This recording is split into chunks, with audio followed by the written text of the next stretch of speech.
Hey, good evening, everyone. This is Brian Bibey, the host of the Colts Corral. And tonight we're joined by Head Coach Nick Mayle, Senior Offensive Lineman Dayton Morrison, and freshman kicker Ayden Thorne. The Colts are coming off a really tough road loss to North Marion. They're gearing up for a bounce-back opportunity this Friday night against the always tough Bridgeport Indians. We're going to break down last week's game. We're going to preview what's ahead, and we're going to hear from two key players on what it means to represent Philip Barber football. Hey, Coach Mayle, welcome, man. Welcome to the guys, too. Hey, thanks for having us, Brian. Absolutely. Hey, a tough loss last Friday, man, at North Marion, 20-13. Man, I know you guys thought we're going to win this ball game. You know, we're sitting up in the booth. Jeff and I were talking through it, and I know you guys certainly, we're planning on winning that ball game as well. It's a tough loss. Can you talk to us about, what were some of the biggest takeaways from the game there that night? Well, I told the team afterwards that I couldn't ask anything more of them physically. They had a great effort. We can only control the things that we can control. And, unfortunately, some of the things that we can't control determine the outcome of the game. We have a fumble down on the 1 yard line that rolls into the end zone that isn't called the way that it should be. And then we have a couple other things that we can't control. But, with that said, we can't let it come down to one play, our defense did a tremendous job and did everything they needed to do. And then offensively, we had opportunities and, part of the thing that we said, you either win or you learn. And so, Friday we learned that we need to be able to function in a high pressure situation. So, we've induced a little bit of that practice this week to be able to, execute whenever, the pressure's on. So, we have an opportunity with 3 minutes left in the ball game to go down and kick field goal and win the game probably. And again, something out of our control. Guys get cut off on their routes and they end up with an interception. So now you give the ball back to North Marion. So, it was disappointing. You left a bad taste in our mouth because, we weren't trying to go in and steal anything. We were trying to go in and earn a win. We thought we were pretty much matched up pretty evenly with them. And did everything we needed to do to put ourselves in a position to win the game. But we got to move on to the next one. Yeah, for sure. I know you probably, if you've had a chance to listen to the recap of our game broadcast, I certainly feel the same way you did on a couple of those calls. I'm sure you heard my calls, but those were tough, man. And like you said, man, control the controllables, and you got to move on. So I think I already know the answer to this, but I'm going to ask it anyway. What do you see from your team in terms of effort and execution? Yeah, we just defensively, we did a great job. I thought we kept their run game, under wraps for pretty much, 3 2/3 of a quarter. Did a really good job. Used our techniques up front that we needed to do up front. Eliminated, some of their favorite plays. And, flew around to the football and gang tackled. And, Pat Webster had, he had 2 interceptions. I think Cam Bennett had an interception. Then, like I said, the swipe there on the end zone by Pat Webster was a great hustle play. So we were everywhere we needed to be at defensively. And then, offensively, we had some explosive plays that I wanted to see. We just got to string more of those together. And then also just be able to, establish a better run game. But, special teams wise, it's good when we can get down there and, bank on a 30-yard field goal like it's money in the bank. And then, we were able to, we didn't have any blocked punts or anything like that. But so, I thought we played well overall, and effort wise was there. The guys, I told them afterwards because some of them were feeling pretty bad. And, I said, you should feel bad because you guys, that was a war, and they went to battle and that left some lumps. And, so we just got to be able to recover from that and move on to this week. Yeah, no doubt about that, man. That was a battle. And I thought you guys really, from a defensive perspective, I just want to speak about that real quick. That Poindexter kid for North Marion is legit running back. I thought you guys did an outstanding job containing him all night. And I just want to throw that out there to you guys. Hats off to the team on that. So I know Jeff and I commented about that several times. So, he's a heck of a ball player, and thought you all did a wonderful job there. So hats off to the team. Let's go ahead and move forward here. Bridgeport, we've got that game coming up here Friday night. They're obviously the perennial power, not only in our area, but the state of West Virginia. What kind of challenges do they present? Well, I mean, they run a unique offense. I mean, people say, some people say it's a new offense, but it's actually about a 100-year-old offense, a single wing. Coach Ferris he's pretty much a single wing savant. Like he's studied under some good guys, good coaches when it comes to that. So he has answers for a lot of the things that you do defensively. And it's a control the ball type offense, but they're also very explosive. I mean, every game we've seen them on film, I mean, they're busting off 60, 70, 80-yard runs and usually knifing you right through the middle of the field.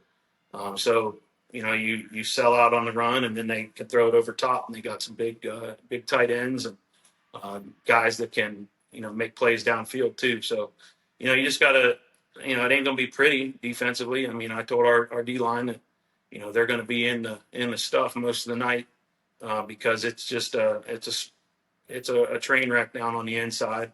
But they have to do their job, and in the middle of that train wreck, there's angles that the O line is taking, and they're pulling and trapping, and so we got to be able to recognize that. We got to be able to read, and so get some stops defensively, and then on offense, we got to be able to take advantage of what they're giving us, and we got to be able to control the ball and keep their offense off the field, and we need to get down.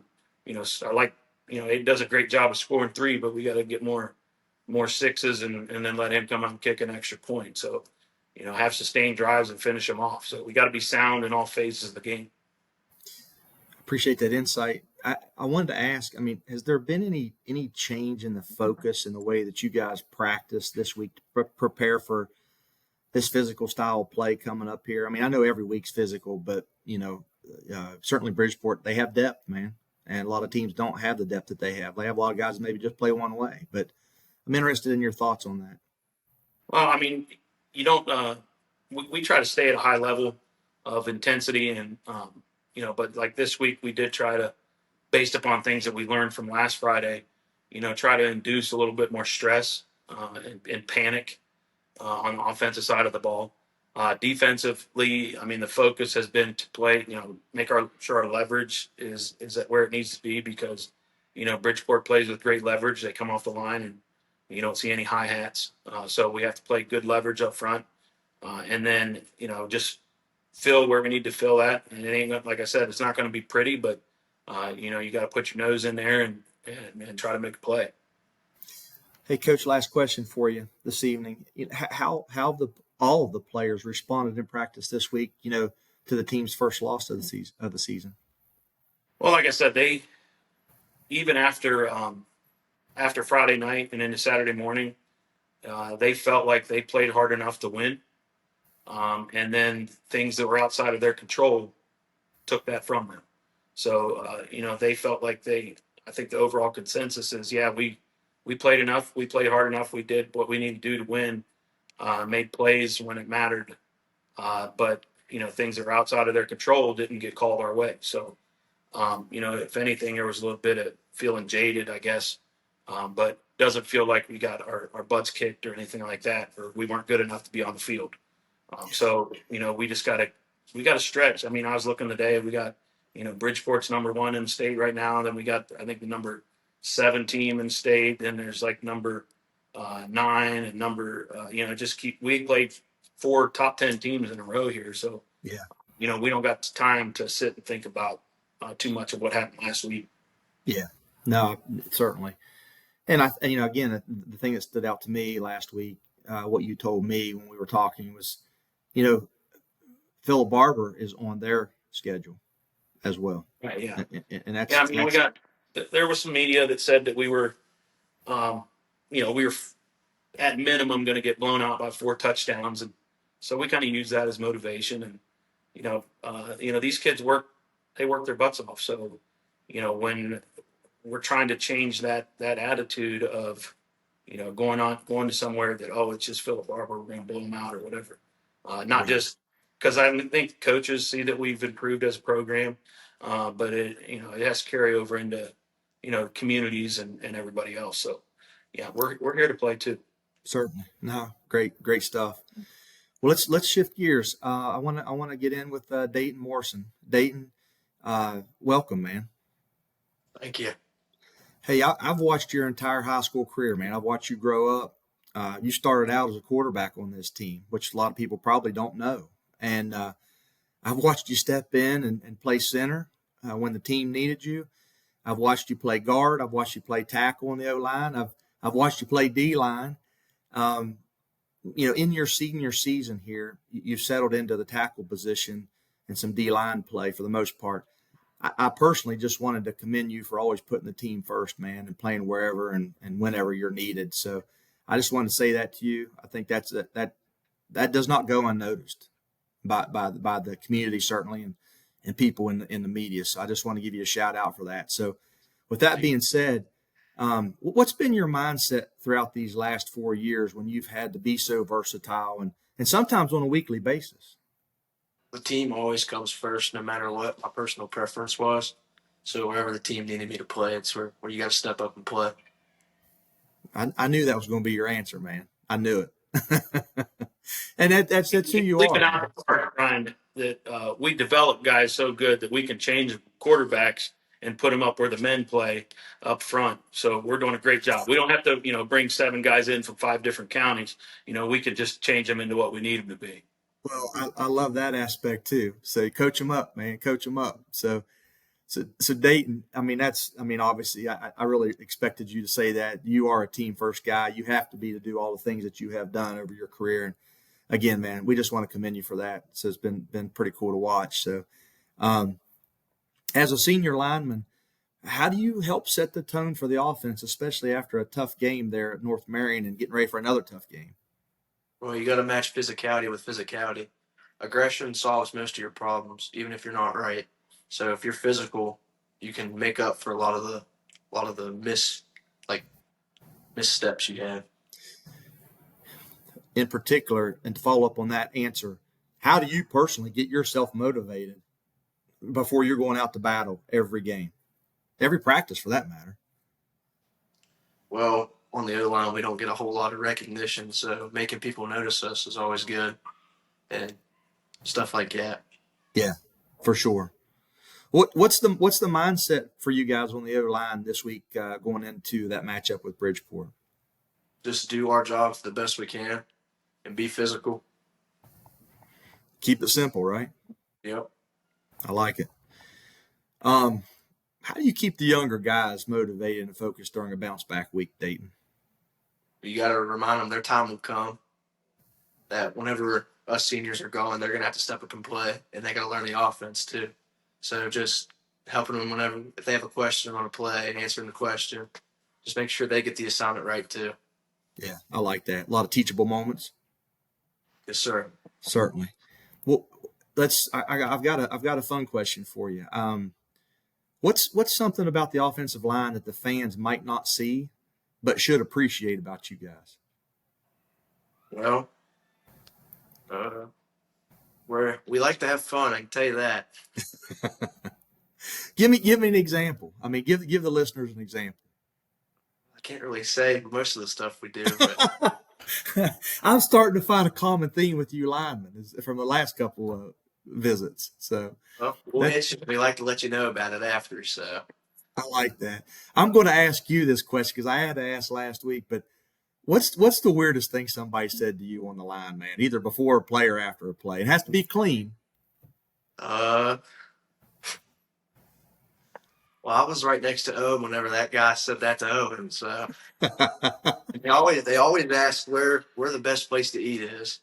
Yeah, That's a fair question from a lineman. We always like that. we always told them the best place was Sheets.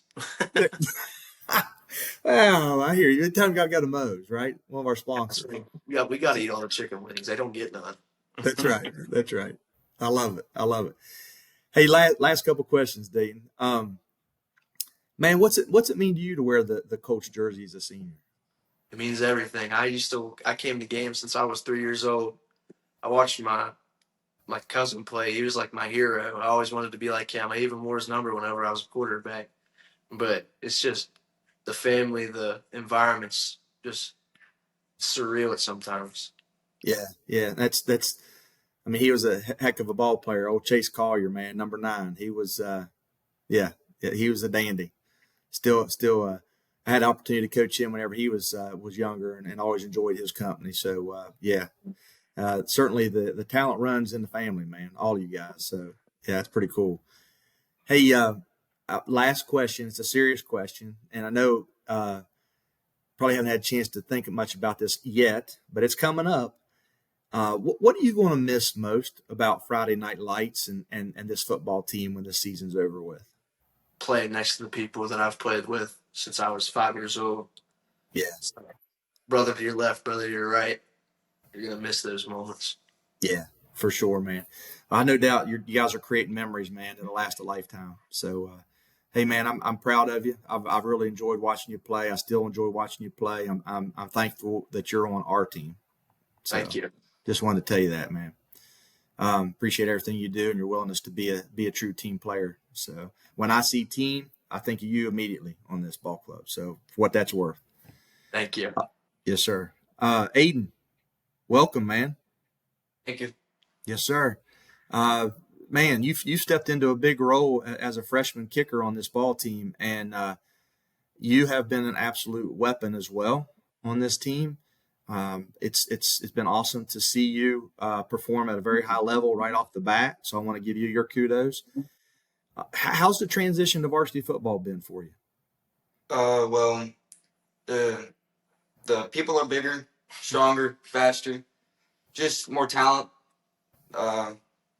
Really it, really. When did you decide that you wanted to be a kicker for the Colts football team, and when did you start training for that opportunity?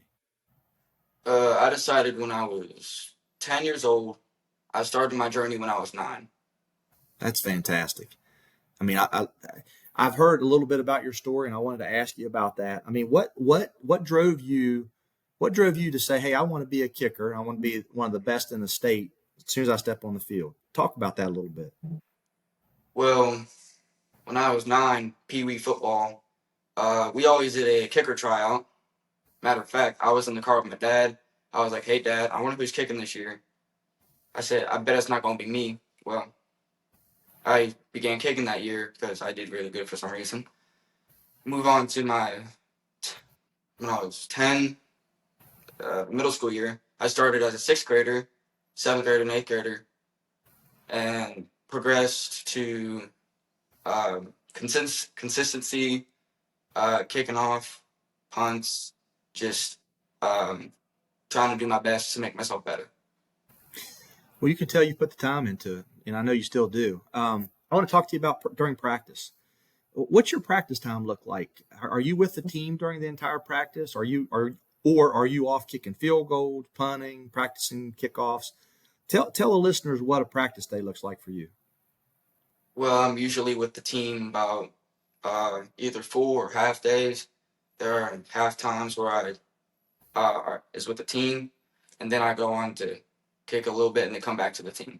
Then other days I stay with the team the whole time. So He's leaving out a big part that he's also our JV quarterback, and he's also one of the wide receivers. So, he doesn't just kick. He's a football player that kicks. And I appreciate that, Coach Mayle. I did not know that. Aiden, I had no idea. So that's wonderful. Wonderful. And so I know that you put the time in on the kicking side because I see it immediately when you stepped on the field. You know, an average fan is out there watching. I know you're getting plays called by Coach Mayle to place the ball where you're placing it. When your kickoffs, they're unbelievable. When you're punting, I watched you angle that punt down at North Marion in that end zone on the 8-yard line. It was a beautiful kick. I mean, it's just those are things that as a high school, if you have that in a high school team, that's an absolute weapon. I know Coach Mayle agrees with me on that. So, kudos to you, man. Awesome to watch. thank you. What's been your favorite moment so far this season?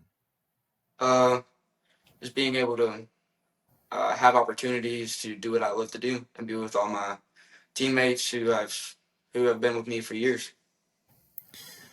Here's a question that the fans want to know. What's your field goal range? What's really your field goal range? Well, inside 30 most likely, but I have made a 47-yard field goal. Very before. nice. Very nice. Yeah, that's a weapon, man. Anytime you can get in, just get that ball just on that side, man. It's a good thing. So we're going to continue to keep rooting for you, man. Last question before we wrap up. What's Aiden? What's it been like being part of this Colts program as a freshman? Just for yourself, but also your other freshman teammates. It's been a really good experience from all the ups and downs. We've all been through it. No matter who you are, no matter where you've been, it's just been a great experience for all of us. Can you talk a little bit more about these guys like Dayton, and the other seniors on the team? How have we talk a lot about that early in the season, Coach Mayle? But Aiden, I wanted to ask you, like, how have the guys embraced you guys? And they talk about the big dog and the little dog, and talk about that just a little bit about how they embrace you and coach you up, man. They pick us up when we are down. Like when we lose, we don't do good. They always pick us up, trying to encourage us, trying to give us tips on how to get better, and just trying to turn us into the next leaders. Good stuff.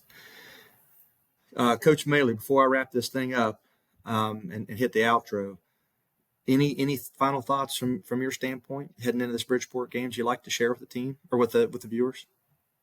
It's going to be a physical game, and some of the stuff that you asked Dayton about, the things that linemen do that you don't really know about, like that first 6-inch step is the world, and from the stands you're not seeing a 6-inch step. From the stands, if I seen something that it said that linemen they're like AC units, they only get noticed when they're not working.